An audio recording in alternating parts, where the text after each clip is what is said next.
I'm currently walking through Victoria Park in Manchester because today is the last opportunity I have to have a nosy at a fantastic building.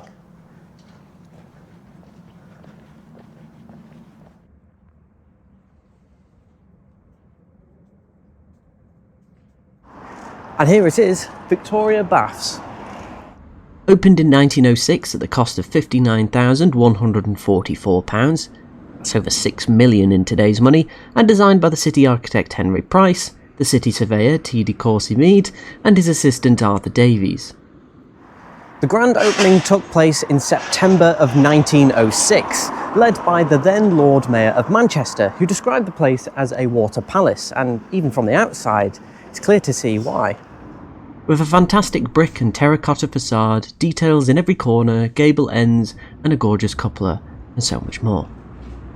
It's a true boastful vision into Manchester's wealthy industrial past, and inside it contains private baths, a laundry, 3 swimming pools, and a Victorian-style Turkish bath. But I think that's enough from the outside because I'm eager to get inside and have a look.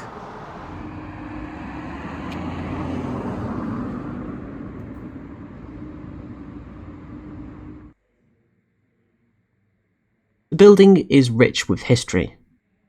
For 86 years it was an essential place for residences for washing, bathing and leisure. And modifications were made over the years, with a sauna being added, as well as in 1952 the first public aerotone, which is kinda like an early version of a jacuzzi. During winter months the swimming pool was floored over to hold dances and events. But as you could probably tell, this building is not exactly cheap to maintain and run, so Manchester City Council made the decision to close its doors in 1993. Not long after, the Friends of Victoria Baths were formed to investigate the possibility of running the Victoria Baths independently. Various fundraising attempts failed to bring around a restoration of the baths, although work to prevent further deterioration of the building started in 1998.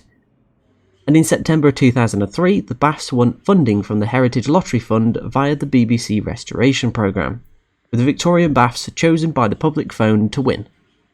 The Heritage Fund allocated £3.4 million for restoration, and the Prince of Wales, now King Charles III, paid a visit to celebrate the occasion.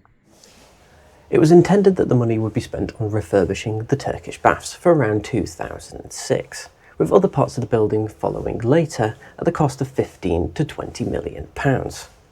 However, quantity surveyors had delivered a much larger estimate to restore the Turkish baths at £6.3 million. That's 2.9 more than the allocated funds.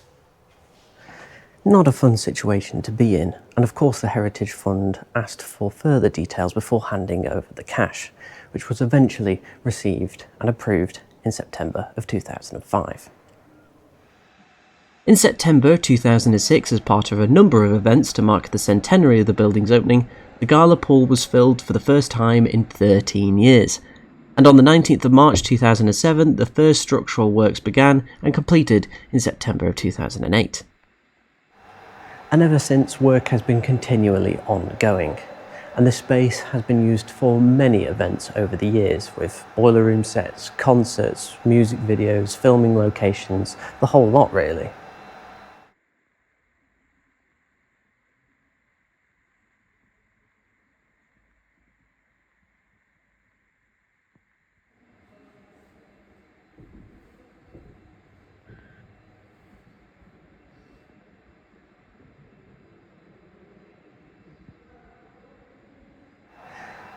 This place is fantastic, being so well preserved, and it's truly something different, so I'd recommend a visit. As I said earlier in the video, there are no more open days left for the rest of the year. Open days have been on every Tuesday from 11 till 3, April to September. Guided tours are also available at £9 each, with under 16s being free. And to walk around like this, it's totally free. Donations are, of course, welcome.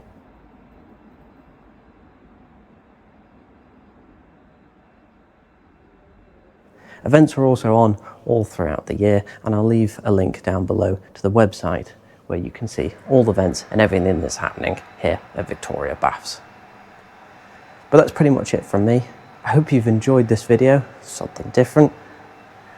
Thank you very much for watching. A huge thank you to all my supporters on Ko-fi, and until next time, ta-ra.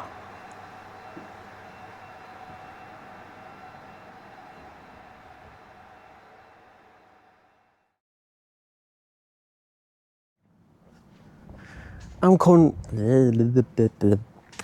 suit at the cost of roughly